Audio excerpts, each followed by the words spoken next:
Eu vou começar uma série hoje que fala sobre destino. O tema dessa série é Defina o seu destino.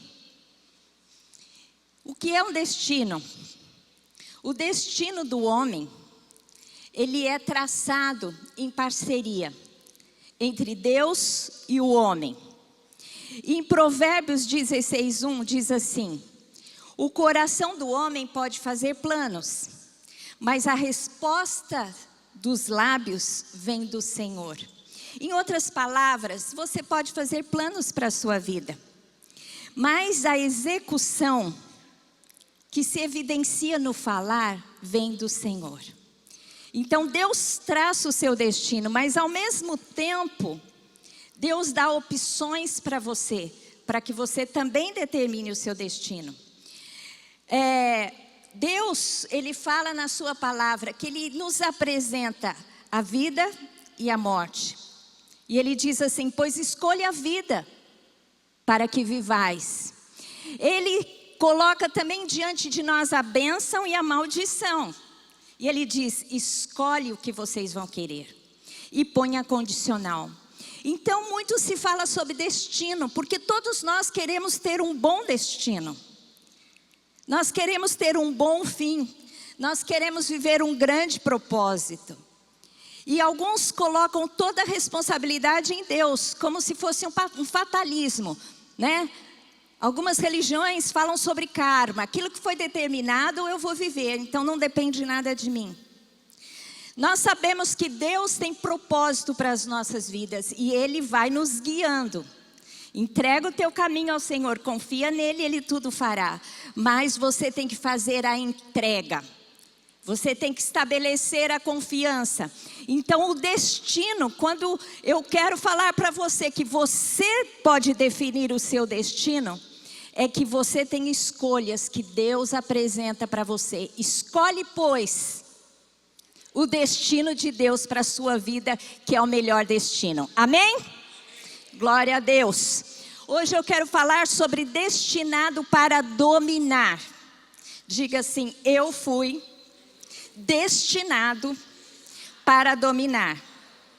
E eu quero definir dominar aqui, porque tem o sentido positivo e o sentido negativo, né? De subjugar. Não é no negativo, é no positivo. Você foi destinado para dominar, ter grande ascendência ou autoridade. Conhecer e saber entregar com proficiência alguma coisa. Então, Deus destinou você para dominar. E isso aconteceu, eu vou mostrar aqui para você como que Deus estabelece na sua palavra essa verdade. Mas você pode escolher se você quer dominar ou não. Porque cumprir este destino para a sua vida, que é o destino de dominar, você tem que estabelecer alguns propósitos e fazer algumas escolhas e ter alguns posicionamentos em Deus para de fato dominar. Em primeiro lugar, o domínio que Deus quer restituir para a sua vida é o domínio próprio. Ninguém domina nada se não dominar a si mesmo. Então o primeiro domínio que Deus quer que você tenha é domínio próprio. Então diga comigo: Deus quer que eu tenha domínio próprio. Nós sabemos que o homem perdeu o domínio próprio quando ele pecou. A natureza pecaminosa do homem hoje o domina. Adão e Eva foram feitos sem pecado. E eles tinham a oportunidade de pecar ou não. Mas depois que eles pecaram, a Bíblia deixa claro que todos nós que nascemos seres humanos, nascemos com uma natureza pecaminosa. E o pecado, a nossa carne, ela tende para o pecado. Se você deixar que a carne te domina, ela vai te levar ao pecado, porque a sua carne é inclinada para o mal. Nós já nascemos com essa inclinação na nossa carne. Agora, quando você se converte, como nova criatura, você volta a ter domínio próprio. E você necessariamente não é dominado pela carne, mas você pode ser dominado por si mesmo e escolher cumprir a vontade de Deus e fazer a vontade de Deus. Amém? Lá em 2 Pedro 1:3 diz assim: visto como seu divino poder nos tem sido doados todas as coisas que conduzem à vida e à piedade. Ou seja, nos tem sido doados, nos tem sido dado coisas que nos levam o quê? A vida e a piedade. Pelo conhecimento completo daquele que nos chamou para a sua própria glória e virtude. Para nós foi doados muitas aptidões espirituais em Cristo Jesus. E continuando o texto, em 2 Pedro 1:5 e 6 diz assim: por isso mesmo, reunindo toda a vossa diligência, ou seja, todo o seu esforço, associai com a vossa fé a virtude. Com a virtude, o conhecimento. Com o conhecimento, o domínio próprio. Com o domínio próprio, a perseverança. Com a perseverança, a piedade. Esse texto ele é muito profundo, mas às vezes ele é um pouco complexo na maneira que ele é explicado. Eu vou traduzir para você de maneira coloquial. Nos foi dado em Cristo Jesus, pelo seu conhecimento, quando nós conhecemos a Jesus e o que Ele fez por nós, nos é doado muitas aptidões espirituais, entre elas o autodomínio. Então Deus dá para você autodomínio, e você pode se apropriar deste autodomínio, não é? Quem nos capacita a ter esse controle sobre nós mesmos hoje é o Espírito Santo de Deus. O Espírito Santo de Deus nos dá essa capacidade. Em Gálatas 5, 22, 23 diz assim: mas o fruto do Espírito é, ou seja, o Espírito em nós produz o quê? Amor, alegria, paz, longanimidade, benignidade, bondade, fidelidade, mansidão, domínio próprio. Amém? É uma consequência do Espírito Santo em nós. O pecado já não nos domina mais. Sabe aquela coisa que, alguma área de fragilidade, porque todos nós, de acordo com a nossa personalidade, tem alguma facilidade ou alguma dificuldade. Tem pessoas que são mais extrovertidas. Então a dificuldade é falar o que não deve. Às vezes fala muito, fala bobagem. Dá bom dia a cavalo, não é assim que diz? Então o domínio próprio para essa pessoa falante tem que ser o quê? Não falar bobagem. Pensar para falar. Agora aquele que pouco fala, às vezes ele nunca se posiciona, nunca expressa aquilo que pensa. Não é? E às vezes dentro de si fica montuando ressentimento, fica juntando ressentimentos, é um depósito às vezes de ressentimento, porque não fala o que sente. Então ele precisa dominar o que? Os seus sentimentos. E fazer sempre uma análise daquilo que está pensando, daquilo que está sentindo, fazer uma catarse, ou seja, se limpar dos maus sentimentos. Todos nós, de acordo com a nossa personalidade, tem pontos fracos e fortes. E no Espírito Santo, quando Deus diz para você, hoje, em Cristo Jesus, através do seu Espírito, você tem autodomínio. Você pode ter domínio sobre si. Então, você precisa se analisar e na sua área de fraqueza, que é a área de fraqueza na carne, você tem que se alimentar do Espírito, para que a carne não domine mais, mas você se domina, não é? E entrega então a sua vontade ao Espírito Santo para fazer o bem que você deseja, como Paulo falou. Paulo, ele descreveu muito bem essa luta, o apóstolo Paulo. Ele disse assim: há uma luta dentro de mim. O bem que eu quero fazer, muitas vezes eu não faço. E o mal que eu não quero, muitas vezes eu faço. O que é isso? É a luta por domínio. E Deus te destinou para o autodomínio. Deus te destinou para que você domine a si mesmo. E você decida o que fazer. Que você tenha um controle sobre a sua vida. Amém? Romanos 6, 10 a 14 diz assim: pois quanto a ter morrido uma vez para sempre, morreu para o pecado. Está falando de quem? Jesus.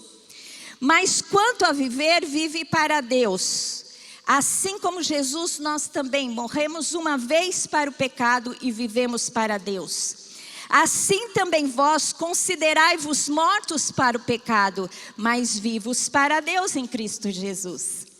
Não reine, portanto, o pecado em vosso corpo mortal, de maneira que obedeçais às suas paixões, nem ofereçais cada um os membros do seu corpo ao pecado, como instrumento de iniquidade, mas oferecei-vos a Deus como ressurreto dentre os mortos, e os vossos membros a Deus como instrumento de justiça, porque o pecado não terá domínio sobre vós.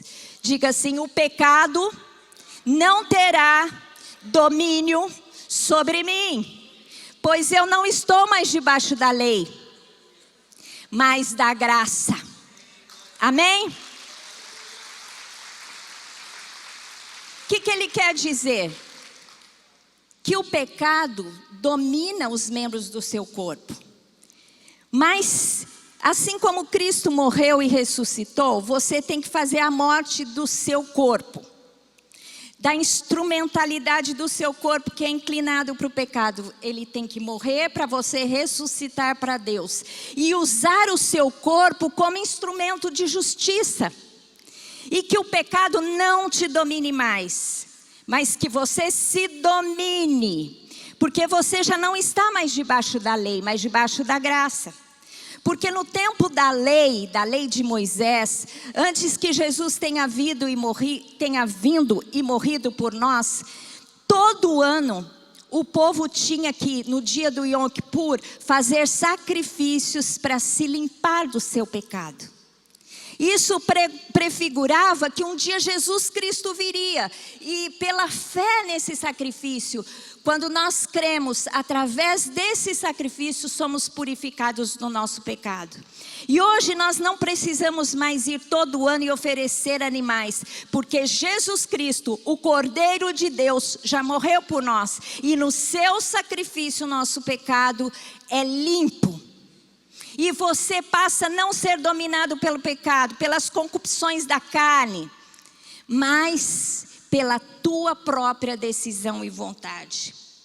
Você precisa ter domínio sobre pecados da carne, concernente a sexo, comida, bebida, vícios, língua. Quantos pecados muitas vezes nos dominam? Você tem que entender qual é a sua área de fragilidade, de fraqueza. Então se empenhe para dominar, para mortificar aquele ato errado para fazer certo. Então se você, por exemplo, tem pecados na área de sexo, de sensualidade, o que você tem que fazer? Você tem que se santificar. Buscar a Deus nessa área, o que Deus fala sobre isso, o que Deus espera de mim. Eu tenho que mortificar, isso é tão sério, porque hoje em dia o mundo te incentiva a você alimentar a sua carne. Você não ter domínio próprio, mas você levar a vida, deixa a vida me levar, o que me apresentar eu vou aceitando e tudo bem.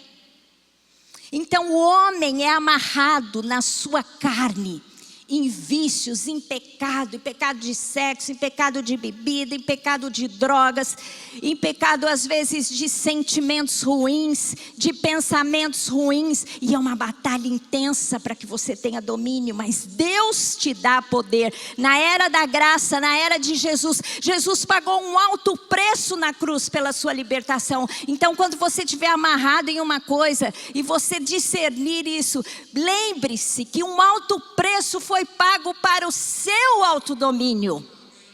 E hoje você tem poder para vencer qualquer área. O pecado já não deve te dominar, mas escolha ter domínio. Escolha, diga: corpo, eu determino o que eu vou viver. Amém? Domine-se, tenha domínio sobre si, para que você viva a boa, perfeita e agradável vontade de Deus. Para você viver isso, você tem que transformar a sua mente. E tem que entender, através do conhecimento de Deus, da sua vontade, o que Deus espera para a sua vida. Amém? O domínio próprio é o freio que nós temos para não cometer acidentes em nosso falar e agir. Não é? Domínio próprio é o freio. Sabe quando você está indo no carro assim, você está quase para bater? Antigamente a gente puxava o freio de mão, né? Agora é no pé, né? Os carros automáticos. Mas é isso, o autodomínio é assim, você vai falar, sabe aqui, quando as pessoas falam, eu sou muito boa, mas quando eu tenho 5 minutos, aqueles 5 minutos é a falta de domínio próprio. Porque os 5 minutos, quando você está para ter aqueles 5 minutos para acabar com a situação, para responder para o seu marido ou para a sua esposa e descascar a batata, chutar, como diz o Lamartine, chutar o pau da barraca para destruir tudo, para desmoronar, sabe aquela coisa, aquela resposta, que você sabe que você vai tocar no ponto, mas que você vai machucar? Aquela hora, você tem que lembrar que você tem um freio. E esse freio, Deus destinou para que você tenha esse freio, esse autodomínio. Amém? Em segundo lugar, então lembre-se, Deus te destinou para ter autodomínio. Outro domínio que Deus tem destinado para a sua vida é dominar sobre a sua casa. Diz assim, Deus quer que eu tenha domínio sobre a minha casa. Deus te destinou para ter domínio sobre a sua casa. Agora você tem que escolher, quer ou não. Se você quer ter o domínio na sua casa, você tem que se posicionar para cumprir este destino. Se você é livre em Cristo Jesus do domínio satânico, o homem tem autoridade completa sobre a sua casa. Você que é salvo em Cristo Jesus, o diabo já não te domina. E a carne já não te domina.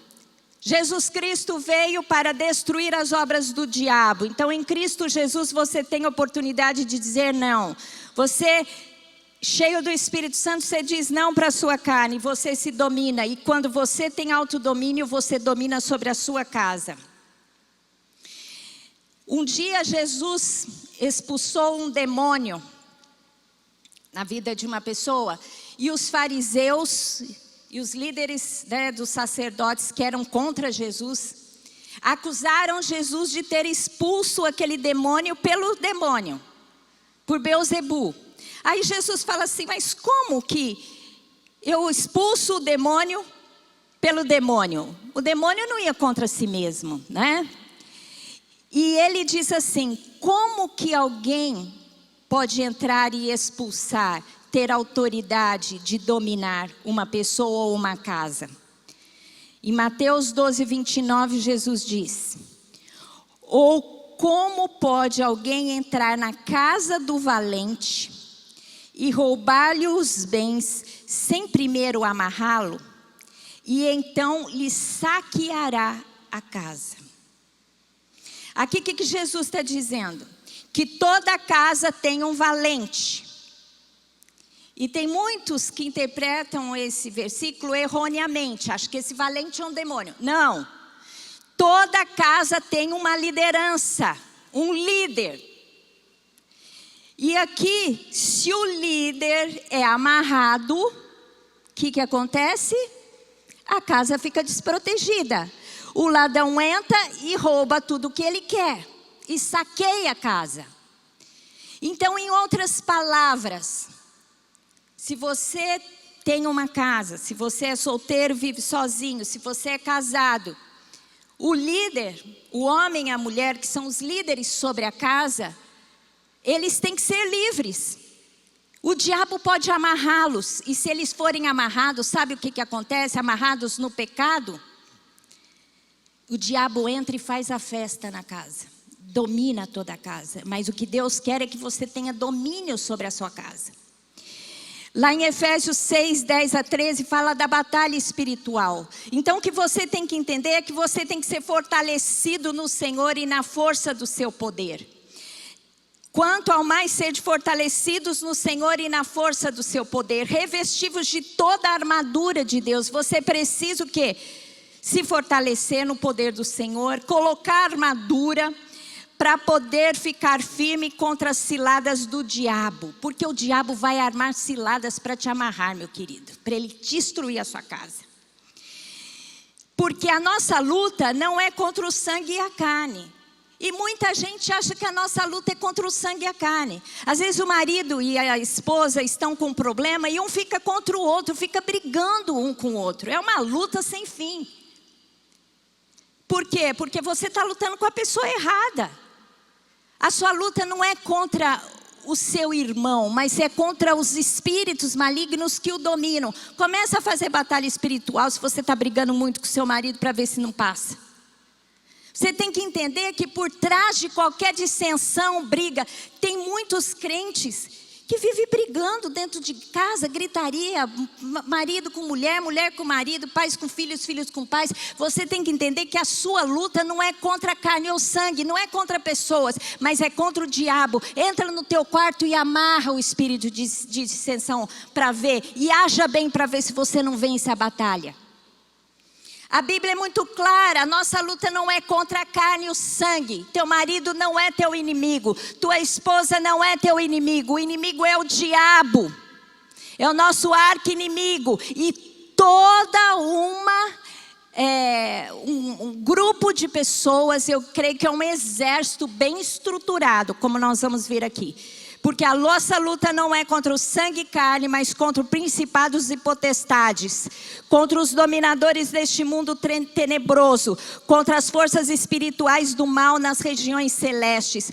Portanto, tomai toda a armadura de Deus para poder resistir no dia mau, e depois de ter vencido tudo, permanecer inabaláveis. O destino que Deus tem para você é vencer em tudo e ser inabalável. Domine-se a si mesmo, domine a sua casa para ver se você não vai ter essa vitória completa.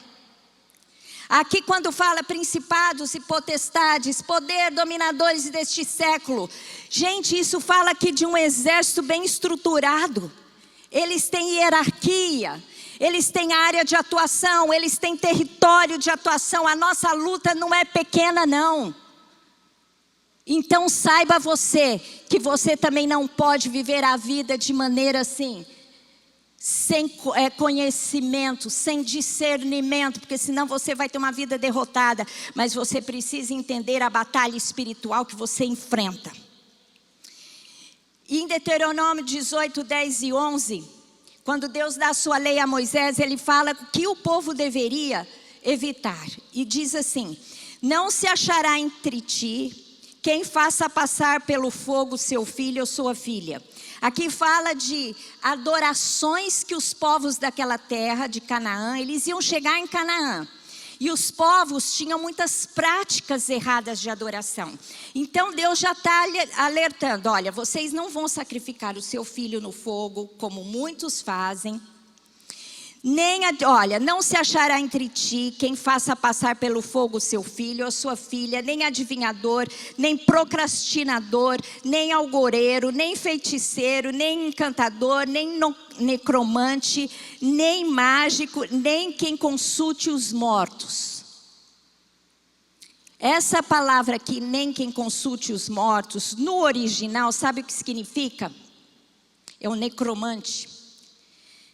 É um tipo de necromante, aquele que consulta fantasma, espírito de um falecido, ou pessoa que tem um espírito familiar. Ou seja, numa sessão onde pessoas invocam mortos e vem alguém e descreve uma pessoa da tua família e fala detalhes da vida dele, sabe o que é? Espíritos demoníacos familiares que acompanharam aquela pessoa e quer te seduzir ao engano. Mas ao mesmo tempo, a gente aprende aqui que existem demônios que acompanham famílias. E quando ele vence numa geração, ele vai para a próxima geração. Quando lá na lei, em Êxodo, fala que Deus visita a iniquidade dos pais nos filhos, mas também visita a fidelidade dos pais nos filhos até 1000 gerações. Em outras palavras, quando você peca em uma área, você perde o domínio da sua casa. O diabo te amarra e começa a atuar na vida da sua esposa e na vida dos seus filhos. Por isso que muitas vezes, quando o marido ou a esposa traem, o outro trai também. Muita gente acha que é para pagar, né? Ah, ele me traiu, agora eu vou dar o troco. Mas não é só, porque o espírito do adultério entra. Quando você se abre para algum pecado na sua vida, saiba que os seus filhos sofrerão aquela dificuldade. Por isso que eu tenho muito medo. Porque eu penso assim, se eu der brecha para o diabo na minha vida, se ele me vencer, ele vai atacar a Érica. E depois ele vai atacar o John e o Enzo. Por isso que nas famílias tem muitos vícios que são recorrentes. Muitas desgraças e tragédias que acontecem para a mãe, para a filha, para a neta. Eu tenho aconselhado pessoas cujos pais se separaram e às vezes tem um momento que eles enfrentam dificuldade nos seus casamentos. Eu sempre digo, eles já venceram na geração dos seus pais. Você quer que ele vença na sua geração também? Porque se ele vencer na sua geração, ele vai passar para os seus netos. Então, gente, isso é muito sério. O grande rei Davi, o homem segundo o coração de Deus, abriu uma brecha na sua vida. Brecha na área do sexo, da sensualidade. Um dia ele estava lá, né? Não foi para a guerra, ficou lá passeando no balcão do seu palácio, viu uma mulher nua tomando banho, se apaixonou, se atraiu por ela. Ela chamou ela para o palácio, adulterou com ela, ela engravidou e ela era esposa de um comandante do seu exército. O que Davi fez quando ela engravidou? Arquitetou um plano para o marido dela morrer, para ele poder casar com ela. Por quê? Através do adultério, ela ia ser apedrejada e morrer. E ele também poderia. Então, Davi adulterou, Davi matou o marido de Betseba. Sabe o que aconteceu? Davi foi um grande rei. Deus se agradou de Davi, a maneira que Davi colocava o seu coração diante de Deus.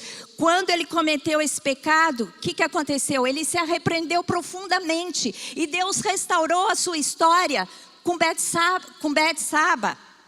Porque quando o primeiro filho morreu, o filho do adultério. Mas o segundo filho foi Salomão, foi aquele filho que Deus escolheu para ser o seu descendente.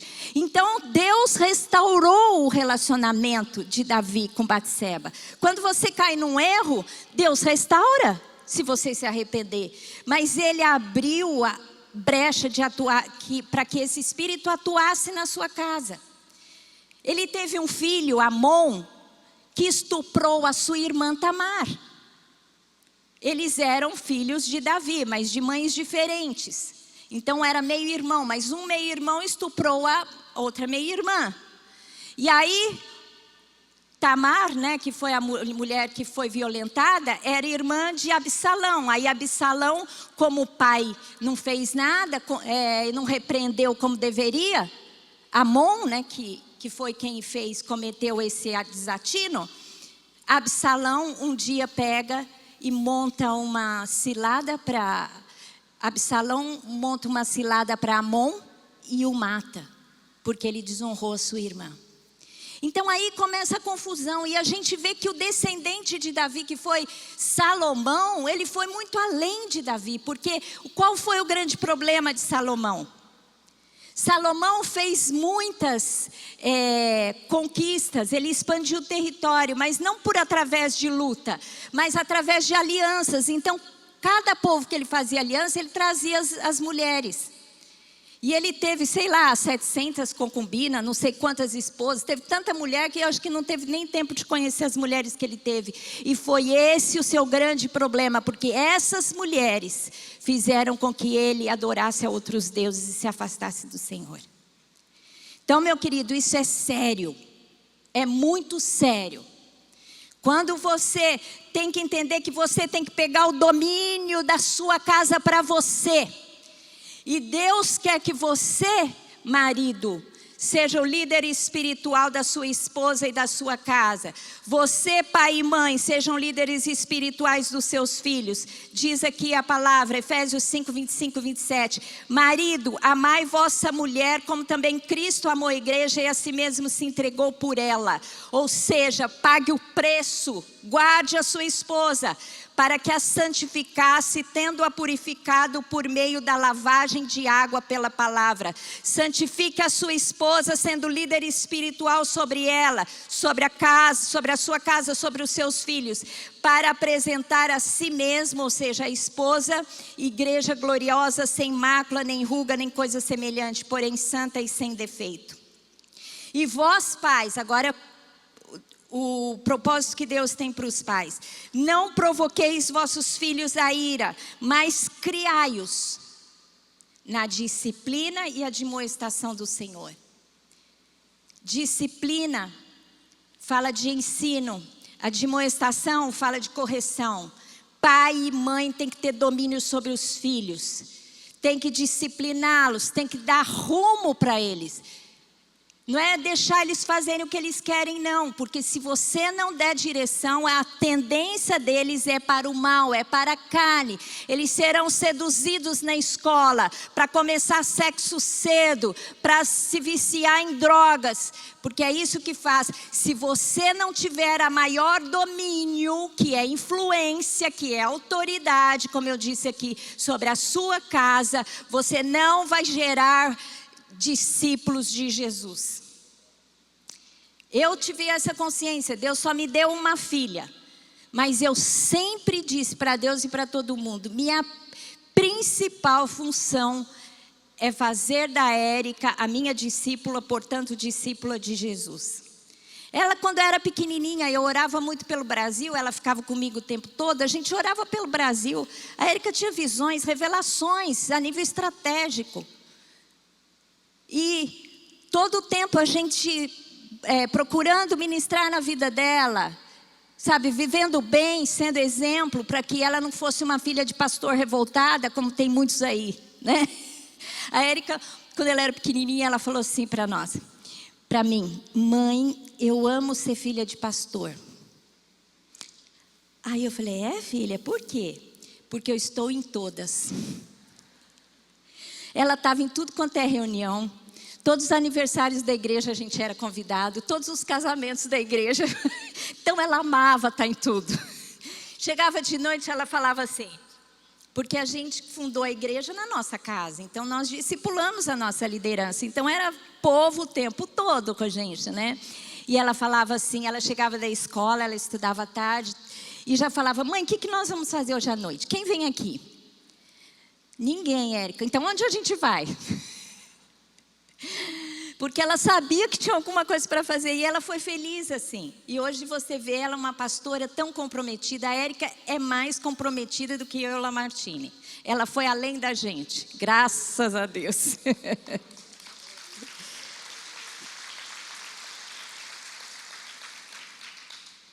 Mas na época da faculdade, por exemplo, estudou comunicação. Tudo da esquerda, né? Fica com aquela cabeça confusa, não entende muitas vezes o que Deus estabelece na sua palavra. O Lamartine ficava lá, discutindo com ela. Muitos pais perdem os filhos quando eles vão para a faculdade. Eles têm uma mentalidade, a faculdade forma outra mentalidade na cabeça deles.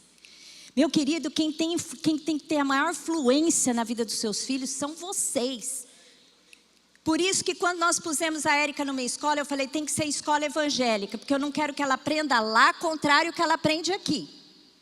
Até que ela tenha maturidade. Então ela estudou na escola adventista e foi uma grande bênção. E eu aconselho, se você puder pôr escola evangélica ou católica, né? Ponha. Porque tem um ensinamento de adoração a Deus. Porque fora disso, os seus filhos vão aprender essa agenda globalista de hoje, que é ser contra Deus, contra os propósitos de Deus para a família, contra os princípios judaicos cristãos. Então tenha domínio sobre a sua casa. Você é o valente da sua casa. Não deixe o diabo te amarrar. Seja livre, decida, defina o seu destino. Diga, eu vou me dominar e eu vou dominar minha casa. Aqui quem manda sou eu e por isso eu entrego a minha casa ao Senhor Jesus. Como disse Josué, eu e a minha casa serviremos ao Senhor. Bata o pé e diga que aqui diabo não. Eu e a minha casa vamos servir ao Senhor. Saia. Eu domino aqui é meu território, não deixa esse teu território ser contaminado pelo diabo. A terceiro espaço, terceira área de domínio que Deus destinou para você. E que você tem que pegar na sua mão. É o domínio sobre o território onde você está. Deus deu domínio da terra para Adão e Eva. Foi assim que o Senhor determinou desde o Gênesis. Eles deveriam dominar sobre todos os animais e também cultivar e guardar o jardim. Gênesis 1, 27 e 28 diz assim: criou Deus, pois, o homem à sua imagem, e a imagem de Deus o criou, homem e mulher os criou. E Deus os abençoou e lhes disse: sede fecundos, multiplicai-vos, enchei a terra e sujeitai-a. Dominai sobre os peixes do mar, sobre as aves dos céus e sobre todo animal que se rasteja pela terra. Em outras palavras, Deus criou Adão e Eva à sua imagem. Ele disse: vocês dois dominarão todos os animais. Na terra, no mar, nas árvores. Gente, você viu o homem, a fragilidade do homem. O homem domina qualquer animal. Outro dia eu estava vendo caça às baleias, né? Uma coisa, eu assisti um filme que é uma história verídica do autor do Moby Dick. O que inspirou o autor do Moby Dick a escrever essa história, que é a história de uma baleia. Eu agora não me lembro o nome do filme, mas é lindíssimo. Ele vai ter uma experiência de pesca com baleias. Gente, a baleia é imensa. E eles pescavam a baleia para usar a gordura da baleia para fazer um óleo para colocar nas velas, para colocar naqueles, como é que chama? Lampiões. Era o óleo que eles usavam. Por isso que tinha uma caça de baleia terrível, porque eles usavam esse óleo.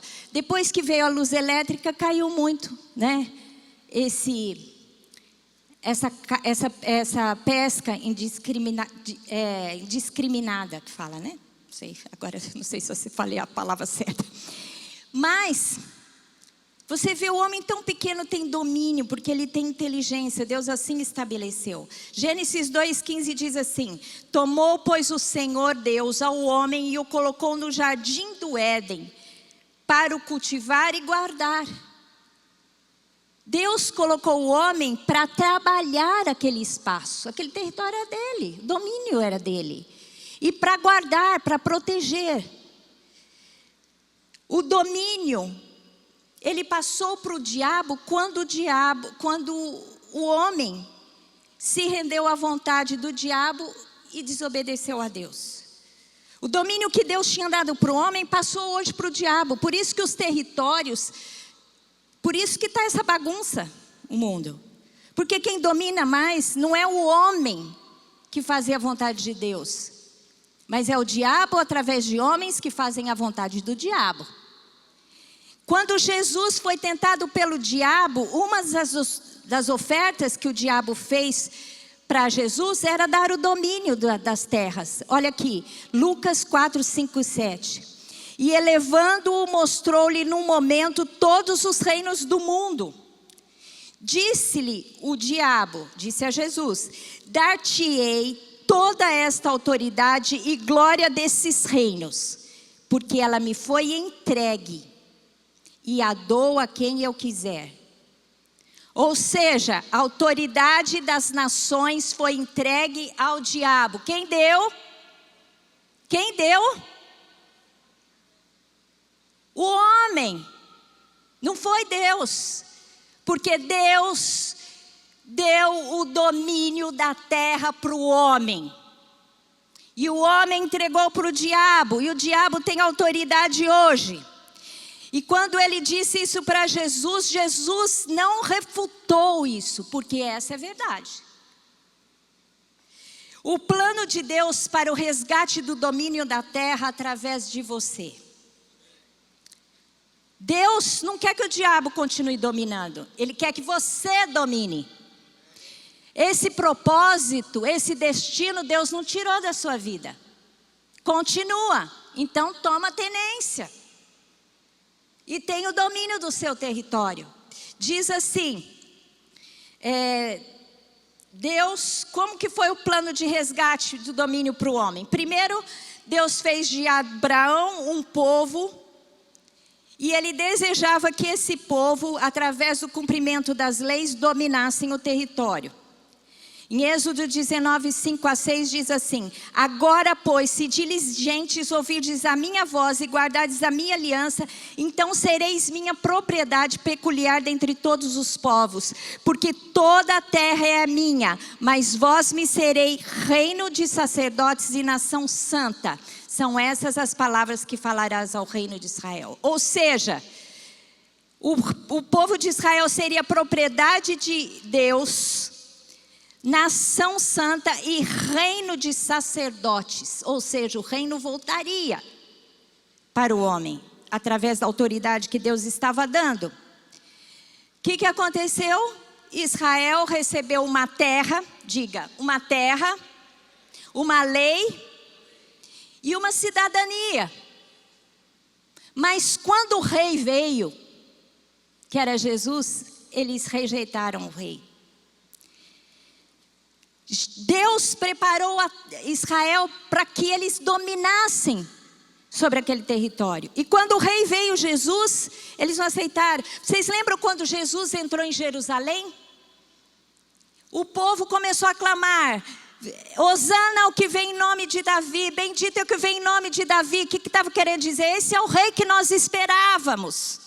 O descendente de Davi, que sentará no trono em Jerusalém e reinará plenamente. E aí os discípulos quiseram abafar aquele movimento. E Jesus disse assim: se eles não declarassem isso, as pedras declarariam. Porque eu sou o rei que vim dominar. Quando o povo rejeitou Jesus como rei e ele foi morto na cruz, qual era a insígnia que estava sobre a cruz? Rei dos judeus, porque esse era o destino, mas o povo de Israel rejeitou. E essa autoridade passou para a igreja do reino hoje. Essa autoridade está na minha mão e na sua. Portanto, lá Mateus 21, 43 diz: portanto vos digo que o reino de Deus vos será tirado e será entregue a um povo que lhe produza os respectivos frutos. O reino de Deus foi tirado daquele povo e foi dado às nações que creem no seu nome. Foi dado à igreja, foi dado a mim e a você esse domínio. Em 1 Pedro 2, 9 e 10 diz assim: vós sois raça eleita, sacerdote real, nação santa, povo de propriedade exclusiva de Deus.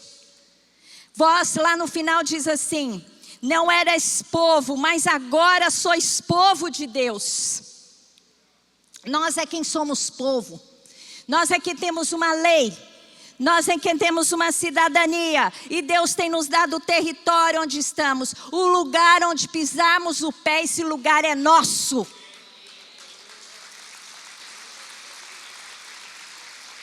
Jesus ensinou a nós orarmos: venha o teu reino, seja feita a tua vontade aqui na terra como é no céu. Nós fomos feitos para a terra e não para o céu. Deus quer que nós tragamos o céu para a terra. O reino do céu para a terra. É por isso que quando você se converte, você não vai para o céu. Porque o seu destino não é o céu. O seu destino é o domínio da terra. Embora temporariamente estaremos diante de Deus, mas quando tudo findar, voltaremos para os novos céus e nova terra. Porque Deus nos determinou para domínio da terra. Jesus disse, meu reino não é deste mundo, porque o reino de Deus é espiritual, mas Ele disse, tragam o meu reino para a terra. Porque desde Adão e Eva, o propósito de Deus era fazer de nós reino do Senhor Deus. O reino dos céus ser estabelecido na terra através das nossas vidas. E Jesus disse para Pedro, tu és Pedro e sobre esta pedra edificarei a minha igreja e as portas do inferno não prevalecerão contra ela. Dar-te-ei as chaves do reino dos céus. Nós temos a chave do comando, vivem dos céus. Dar-te-ei as chaves do reino dos céus. O que ligares na terra será ligado nos céus. O que desligares da terra será desligado dos céus. Então, meu querido, para de chorar aí, como se você fosse um coitadinho e nada pudesse. Você tem as chaves de autoridade. Se você está passando por algo, se você não tem domínio, ore com alguém e determine, porque os céus estão esperando a igreja acordar. Acorda, igreja! Você tem o domínio. Foi assim desde Adão e Eva. E é assim para a igreja. Quando você lá na sua casa, lá no seu bairro, vira a violência, vira alguma coisa ruim, o diabo dominando, você tem autoridade, você tem que fazer batalha espiritual, você tem que determinar onde você está, o seu território tem que ser sanado, tem que ser sarado por mim e por você. O Brasil está crescendo, a igreja de Jesus, o Brasil está crescendo. E quando a igreja se posicionar, nós vamos ter mais justiça social no Brasil.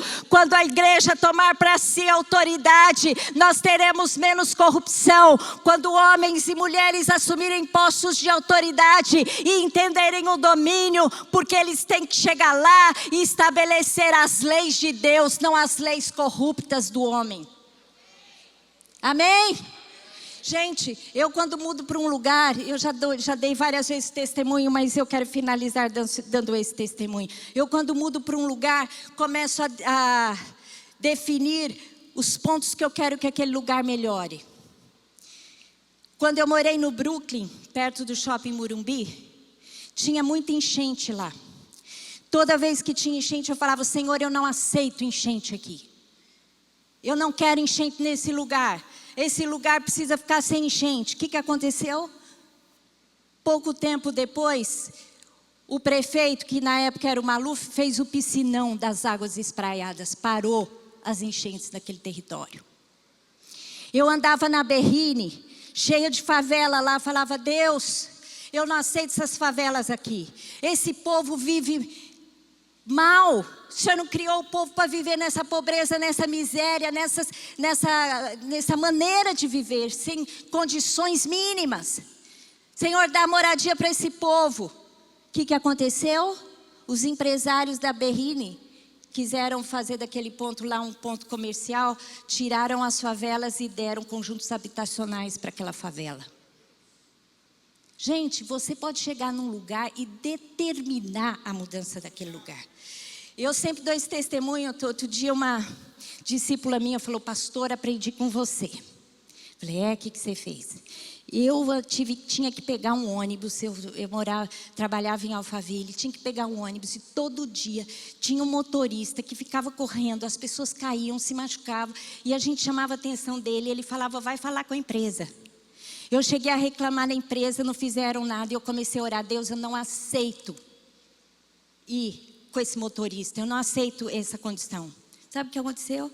De repente um dia ela chegou, entrou num ônibus novo, diferente. Ela falou, o que foi que aconteceu? Foi saber. Rescindiram o contrato com aquela empresa de ônibus e contrataram outra. Gente, é assim que acontece. Se ela não tivesse orado, ela tinha ficado lá com aquele motorista. É essa autoridade que você tem. O domínio que Deus tem dado para a sua vida. Não é? E hoje a gente tem que fazer essa luta, porque o diabo domina espaços. E para você ter o domínio daquele espaço, você tem que ir. Por isso que Jesus disse, as portas do inferno não prevalecerão contra a igreja. Porque a igreja vai invadir o inferno. Por quê? Que inferno é esse? É os lugares. Quem domina é o diabo, a terra. Qualquer lugar, qualquer posição que você vai tomar. Quando você tiver uma promoção e chegar numa posição, numa cadeira, o diabo vai se levantar contra você. Porque ele não quer te dar, ele vai querer te dar o pulo ímpio. Então você tem que enfrentar. Na tua empresa você quer promoção? Meu filho, ora. Eu tinha uma discípula que vivia reclamando da chefe dela. Ah, porque ela é uma oprimida, faz muitos trabalhos e leva uma opressão para o espaço. Eu falei, uai, mas o que você está fazendo? Aquele espaço é teu, não é dela. Ela falou, mas eu posso pedir isso? Eu falei, nós vamos começar uma batalha. E você vai começar uma batalha, você vai ter o lugar dela. Ela chegava, punha versículo bíblico, declarava. Sabe o que aconteceu? De quem é o lugar hoje? Dela.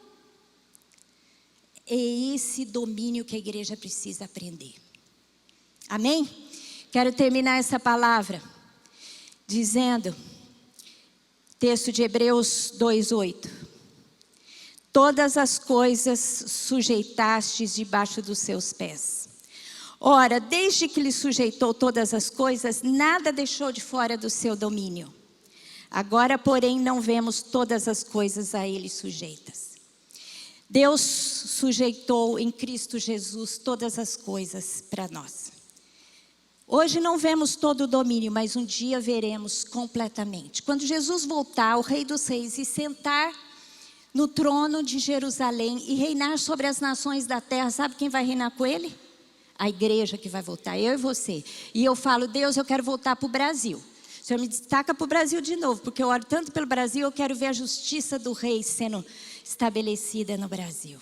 Amém? Em primeiro lugar, eu quero que você saiba que Deus tem altos planos para você. O destino que Deus tem para você é te tornar cabeça e não cauda. Assim como Deus disse para Israel, eu quero que vocês, nação toda, sejam cabeça e não cauda. E se vocês se sujeitarem a mim, todo o resto será sujeito a vocês. Você pode ter esse domínio para o qual você foi destinado a ter. O domínio sobre a sua vida, sobre a sua casa, sobre o seu território. Mas você tem que aprender, em primeiro lugar, se sujeitar a Deus. E você faz isso entregando o seu coração a Jesus. Se você nunca entregou o seu coração a Jesus, nunca orou dizendo, Jesus, o Senhor tem domínio sobre a minha vida e o Senhor vai me ensinar a viver este domínio que o Senhor quer que eu tenha. Se você quiser fazer essa entrega, eu quero orar com você. Levante a sua mão agora. Glória a Deus. Tem mais alguém que quer fazer essa entrega?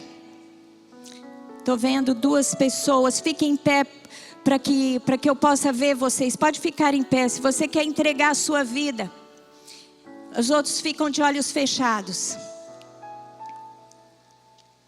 Senhor Deus. E você que está me vendo online. Se você quer fazer essa entrega para Deus.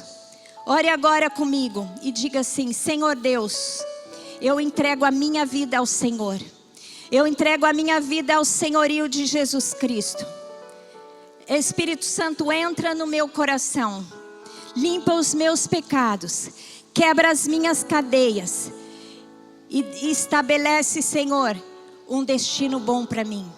Guarda-me de todo mal. Senhor Deus, e dirige os meus passos em Cristo Jesus. Senhor Deus, eu peço agora que todas as pessoas que nos veem, aqueles que estão aqui, aqueles que estão em suas casas, Senhor Deus, em nome de Jesus, que o teu Espírito inunde agora e que esta verdade se estabeleça na vida dos teus filhos, em Cristo Jesus. Amém. Glória a Deus, aleluia. Pai querido, eu quero te agradecer por essa palavra tão maravilhosa. Que nós nos apropriemos do destino que o Senhor tem para nós. Senhor Deus, guarda os meus irmãos, guarda seus pertences, a sua casa. Senhor Deus, que a ação poderosa do amor de Jesus, das consolações do Espírito Santo, da proteção dos anjos, seja sobre os teus filhos e a família deles, Pai, em Cristo Jesus. Amém. Glória a Deus. Deus abençoe a sua vida.